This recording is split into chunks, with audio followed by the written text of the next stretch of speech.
रहे उदयनिधि का, तो वो इस पे क्या बयान देंगे, जिसके घर वाले ने, जिसके लोगों ने, जिसके खलदार ने तलवार को देकर सलवार को बदलकर अपने धर्म को परिवर्तन कर लिए। बिहार के पत्रकार मनीष कश्यप पे कुछ ऐसे ही बयान चला था, उसके चलते उनके ऊपर NSA लग गया था। तो मैं उनके जो पिताश्री है, मुख्यमंत्री है, मैं उनसे, स्टालिन से मांग करता हूं कि आपके बेटा ने ऐसा बयान दिया है, बहुसंख्यक, जो भारत में बहुसंख्यक लोग हिंदू है, ऐसे लोगों को क्या यह NSA लगाने लायक नहीं है क्या? रहीम ने रामचरितमानस पे लिखा है कि रामचरितमानस बिमल संतत जीवन प्राण, हिंदुआन को वेद सम जवन ही प्रगट कुरान। अगर रामचरितमानस हिंदुओं के लिए वेद है तो जवन यानी मुस्लिमों के लिए कुरान है। तो ऐसे जहरीली लोगों के लिए नगर पालिका से मैं निवेदन करता हूँ आपके चैनल के माध्यम से कि इसको बक्से में बंद कर ऐसे कुत्ते को डायरेक्ट बंद करके उसको रखना चाहिए। यह सब लालू जी का एक बहुत बड़ा षड्यंत्र है जो पहले से जातिवादी करते आए हैं, और यह सोच रहे हैं कि 2024 में भी इस प्रकार लोगों को भ्रमित करके खुद तो मंदिर भ्रमण कर रहे हैं और अपने नेताओं से, अपने मंत्रियों से, प्रवक्ता से अनर्गल बयान दे आ रहे हैं। पूरे भारत भर में सनातन के विरोध में कहीं ना कहीं कुछ लोग हैं जो लग गए हैं, लगातार सनातन के खिलाफ में कुछ ना कुछ बयान दे रहे हैं। इसका जो शुरुआत हुआ वो स्टालिन के बेटे उदयनिधि से हुआ और मामला बिहार तक पहुंचा।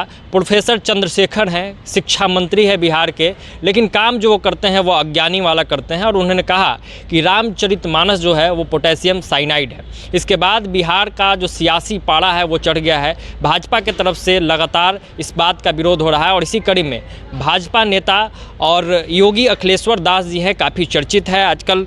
इनसे बात करेंगे, चूँकि सनातनी भी है, महंत भी है। जिस तरीके से देश भर में माहौल बन रहा है, शुरुआत करेंगे स्टालिन से। स्टालिन के बेटे हैं उदयनिधि, जिन्होंने सनातन की जो तुलना है डेंगू से, मलेरिया से और बाकी चीज़ों से की, इस पे क्या कहेंगे? ये कुछ दिन पहले का उनका स्टेटमेंट है कार्यक्रम में। सबसे पहले तो इस बयान का मैं उनका खंडन करता हूँ, जिस प्रकार उन्होंने बयान दिया कि यह सनातन ऐसा है कि मलेरिया की तरह, डेंगू की तरह, जैसे मलेरिया डेंगू को ख़त्म कर दिया गया उसी प्रकार सनातन को भी ख़त्म कर देना चाहिए। मैं उनको बताना चाहता हूँ, बिहारी करेजा, आपके चैनल के माध्यम से और पूरे समस्त देशवासियों को, कि यह सनातन एक ऐसा है, धर्म है जो आदि अनंत है, जिसको हम आदि अनंत कहा जाता है। जब ये पृथ्वी बनी है मृत्युलोक तब से है। अन्य धर्म जितने हैं, चाहे क्रिश्चियन हो गए, चाहे इस्लामिक हो गए, कोई 14 वर्ष है, 100 वर्ष है, कोई 2000 वर्ष है, कोई 500 वर्ष है, लेकिन सनातन को अभी तक मुगलों ने, आक्रांताओं ने, अंग्रेजों ने, किसी ने भी सनातन को नहीं मिटा पाया। रहे उदयनिधि का, तो वो इस पे क्या बयान देंगे, जिसके घर वाले ने, जिसके लोगों ने, जिसके खलदार ने तलवार को देकर सलवार को बदलकर अपने धर्म को परिवर्तन कर लिए। कुछ वोट बैंक के चक्कर में अगर देश में, अगर घमंडिया गठबंधन अगर यह कहना चाहती है, अगर ये करना चाहती है कि सनातन ऐसा है, तो अटक से कटक, कश्मीर से कन्याकुमारी, कोई ऐसा गांव नहीं है जहां पे सनातन की पूजा पाठ नहीं होती है। और जिस है वो पहले भी सनातनी है, अब अभी वो क्रिश्चियन बने, कन्वर्टेड हो गए, लेकिन उनके घर में पूजा पाठ होता है। तो उदयनिधि का जो बयान है, इसका घोर मैं निंदा करता हूँ। और ऐसे बयान एक मुख्यमंत्री के हैं, जैसे भी कुछ दिन पहले बिहार के पत्रकार मनीष कश्यप पे कुछ ऐसे ही बयान चला था, उसके चलते उनके ऊपर NSA लग गया था। तो मैं उनके जो पिताश्री है, मुख्यमंत्री है, मैं उनसे, स्टालिन से मांग करता हूं कि आपके बेटा ने ऐसा बयान दिया है, बहुसंख्यक, जो भारत में बहुसंख्यक लोग हिंदू है, ऐसे लोगों को क्या यह NSA लगाने लायक नहीं है क्या? उनके जो धर्म पे घात हुआ, सवाल भी उठ रहा है कि क्या सिर्फ गरीब के बेटा, एक आर्मी के बेटे पर ही NSA लगेगा, NSA मुख्यमंत्री के बेटा पे नहीं लगेगा? नहीं, आपके माध्यम से मैं यह भी पूछना चाहता हूँ, क्या सिर्फ एक गरीब का लड़का है जो मजदूर, जो जिन्हें घर घर तक का ग्राउंड लेवल पे उन्होंने हर एक को कवर किया है खबरों को, और देश के लिए, राष्ट्र के लिए कार्य किया, और ऐसे पर बिना मतलब डायरेक्ट रातों रात उस पर NSA लगा दिया जाता है। तो कहने का विषय यह है, और आपकी इस प्रकार से बयान से यह लोग देश में एक जातिवाद पैदा कर यानी हिंदुओं को गाली दे रहे हैं, और बहुसंख्यक हिंदुओं को कभी न कभी ये सब हमेशा कुछ न कुछ देखकर वह हमेशा आक्रांता की तरह, जैसे पहले आक्रांता हमला करते थे सनातनी हिंदुओं पे, वैसे अभी ये लोग कर रहे हैं। मैं हर एक भारत को हिंदुओं से कहना चाहता हूँ, अब चुप रहने का समय नहीं है, ऐसे लोगों को जवाब देना चाहिए, क्योंकि ये हमें आपस में बांट रहे। हिंदू जब जब घटा, जब जब कटा, जब जब कटा, जब जब बटा, यानी हिंदू जब आपस में बढ़ता है तो कटता, कटने के सिवाय कोई उसका चारा नहीं है। इसलिए ऐसे मूर्ख लोगों को, ऐसे दुष्ट लोगों को, दुष्ट प्रजाति को घोर कर निंदा करके जहाँ मिले इनका अच्छी तरह से स्वागत होना चाहिए। तो मामला तो आपके बिहार तक भी आ गया ना। प्रोफेसर चंद्रशेखर हैं, शिक्षा मंत्री है, शिक्षा मंत्री और रामचरितमानस के खिलाफ मोर्चा खोले हैं। चंद्रशेखर जी ने कुछ महीने पहले भी रामचरितमानस पर उन्होंने बयान दिया था। अब रामचरित मैंने पहले भी कुछ महीने पहले जब वो बयान दिया था, मैंने उस पर भी मेरा स्टेटमेंट आया था कि वो रामचरितमानस पे बोलने योग्य है क्या।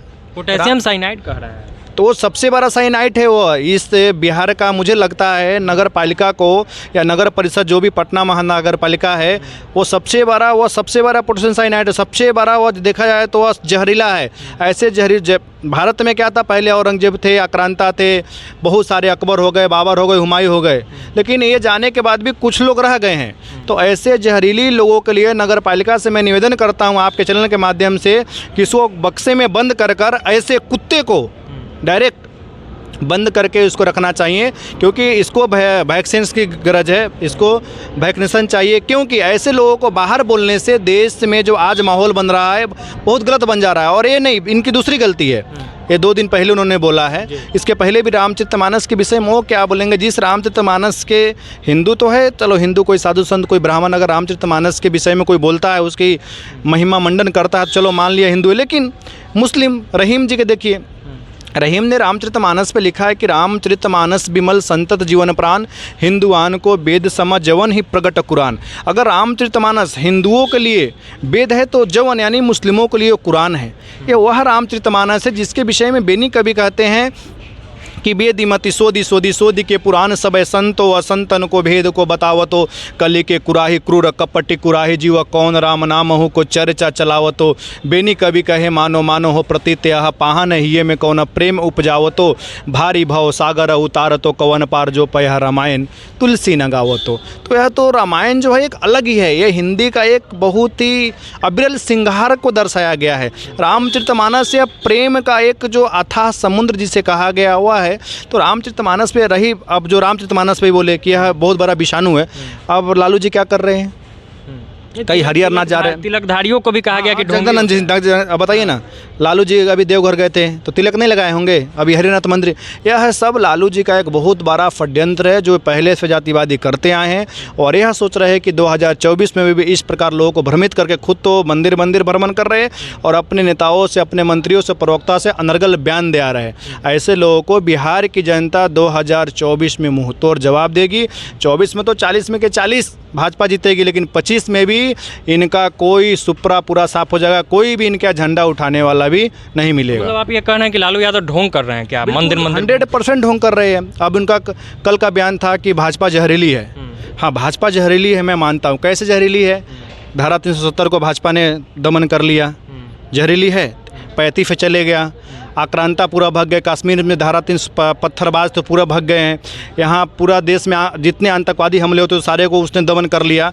किस प्रकार से दुष्टों के लिए। लेकिन जिस प्रकार से बयान, अनर्गल बयान हमेशा देते रहते हैं कि भाजपा ऐसे है, आज भाजपा के सिवाय देश में कोई विकल्प नहीं है। रही घमंडिया गठबंधन, आप देख लीजिए, अभी का मैं ब्रेकिंग न्यूज़ देख रहा था कि भोपाल में एक कार्यक्रम होने वाला था इंडिया गठबंधन का, 1 घंटा पहले वो भी कैंसिल हो गया इनका।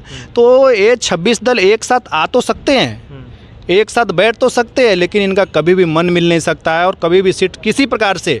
इसलिए इंडिया गठबंधन है, घमंडिया गठबंधन है। और ऐसे गठबंधन यहाँ तो 26 के 26 प्रधानमंत्री के उम्मीदवार हैं। और हमारे राष्ट्रीय जनतांत्रिक गठबंधन में, भारतीय जनता पार्टी में, एनडीए में, उसका गठबंधन का एक ही प्रधानमंत्री आदरणीय नरेंद्र मोदी जी है।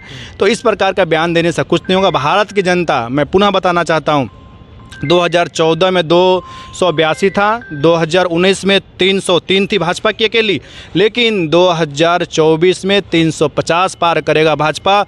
एनडीए गठबंधन 400 तक रहेगा और पुनः 2024 में इस देश के प्रधानमंत्री आदरणीय नरेंद्र मोदी जी बनेंगे। आखिर में बस एक सवाल, बार बार सनातन पर क्यों हमला हो रहा है? और भी धर्म है, और भी संप्रदाय है, उस पर हमला। ये लोग को क्या हो गया, सनातन जो एक सहिष्णु है, यानी हम लोग को ज़रा सहने की ज़्यादा ही आदत बनी गई है किसी भी। अब देखिए, यही कुछ दिन पहले हमारी एक प्रवक्ता थी भाजपा के, नुपुर शर्मा, थोड़ा ही कुछ बयान दिया था, पूरा देश के कट्टरपंथी जो होते हैं वह सब पीछे लग गए।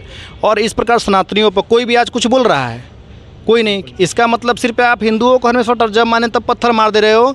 तो ऐसे लोगों को भारत के हिंदू अब जाग चुका है, अब सोने वाला नहीं है और किसी के बहकावे में नहीं आएगा। जातिवाद खत्म होगा और पुनः बता रहा हूँ, ऐसे को घोर तरीके से निंदा होगा और जहाँ मिले वहाँ लोगों को इनका अच्छी तरह स्वागत करना चाहिए। और 24 में पुनः कमल खिलना चाहिए और 24 में कमल ही खिलेगा और पुनः प्रधानमंत्री नरेंद्र मोदी जी बनेंगे। तो ये बिहार के योगी को आप सुन रहे थे। इन्होंने स्पष्ट तौर पे कहा कि सनातन के विरोध में जितने भी लोग हैं वो जहाँ भी पहुँचे उनका उस ढंग से स्वागत भी होना चाहिए। अब स्वागत कैसे करना है ये आप लोग डिसाइड करेंगे। अभी के लिए इतना ही, दीजिए इजाज़त। अगर आप फेसबुक पेज पे देख रहे हैं तो पेज को फॉलो करें और यूट्यूब पे देख रहे हैं तो चैनल को सब्सक्राइब करें। इस वीडियो को ज़्यादा से ज़्यादा लोगों तक शेयर जरूर कीजिएगा। धन्यवाद।